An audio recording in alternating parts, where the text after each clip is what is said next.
Hello and welcome to the March edition of the Dot Report. In this month's issue, we'll be reviewing the cyber attack against the Cybersecurity and Infrastructure Security Agency, CISA. Then we'll dive into the consequences being doled out to the developer of the illicit e-route marketplace. Next, we'll examine the email accounts compromised at the International Monetary Fund, the IMF, and lastly, we'll take a brief look at the massive monthly update from Microsoft that addressed over 60 security vulnerabilities. The Cybersecurity and Infrastructure Security Agency is considered the pinnacle of risk mitigation in cybersecurity, as they're responsible for cybersecurity and network defense throughout the entire US government. In late February, the agency issued a warning about vulnerabilities in certain Ivanti products, specifically Ivanti Connect Secure and Ivanti Policy Secure. Ivanti Connect Secure is a popular SSL VPN, and Ivanti Policy Secure addresses network access control. On March 18th, CISA was hit by a cyber attack exploiting these very Ivanti vulnerabilities, but the agency acted with urgency and was able to immediately take both of the compromised systems offline.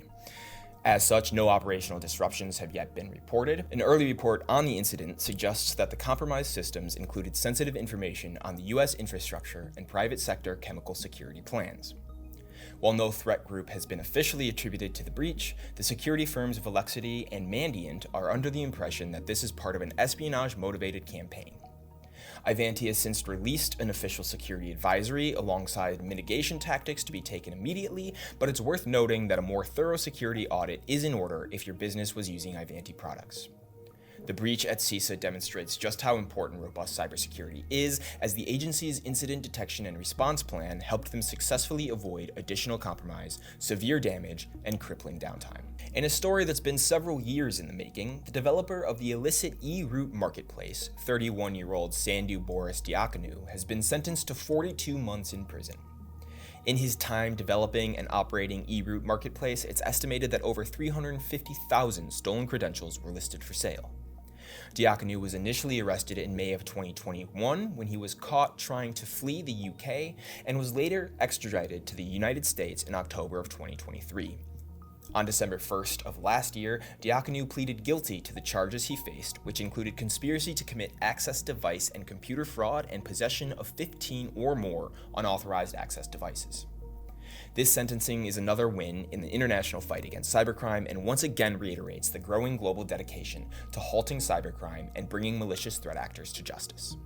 On March 15th, the International Monetary Fund issued a statement that they were investigating a cyber incident that had been detected nearly a month earlier on February 16th. The investigation into the breach revealed that a total of 11 email accounts were compromised. However, as things stand, this seems to be the extent of the damage. Operations continued undisturbed, and since the incident, the compromised email accounts have been resecured. An IMF press officer recently stated that the IMF takes prevention of and defense against cyber incidents very seriously, and, like all organizations, operates under the assumption that cyber incidents will unfortunately occur.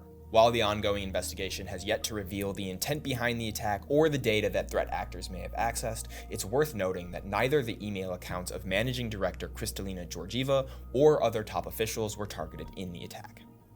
The smooth, swift, and effective damage mitigation and incident remediation showcased by the International Monetary Fund in the wake of this attack is largely due to the cybersecurity investments made previously after a 2011 cyber attack that resulted in a mass volume of lost data.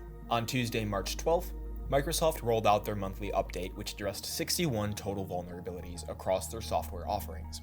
Of these 61 vulnerabilities, 2 of them that affected Windows Hyper-V were rated critical, as they could lead to denial of service attacks as well as remote code execution. 58 of the remaining 59 vulnerabilities addressed by this update were rated important, while only 1 was rated low in severity.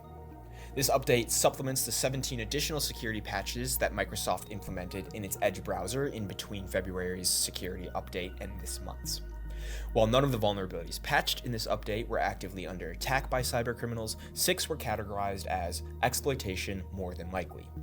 By implementing these security updates and patches across any Microsoft software your organization relies on, you can avoid attacks that bypass multi-factor authentication, allowing threat actors to lock users out of accounts, attacks that provide system privileges, and even attacks that establish remote code execution channels.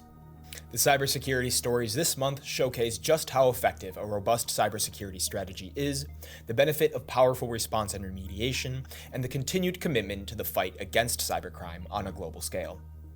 I'm Andrew Mancini with Security, and this has been the Dot Report. Thanks for joining, and we'll hope to see you next month on April 24th when we take the Dot Report live on LinkedIn to discuss the major stories from the first quarter of 2024 with experts from Security.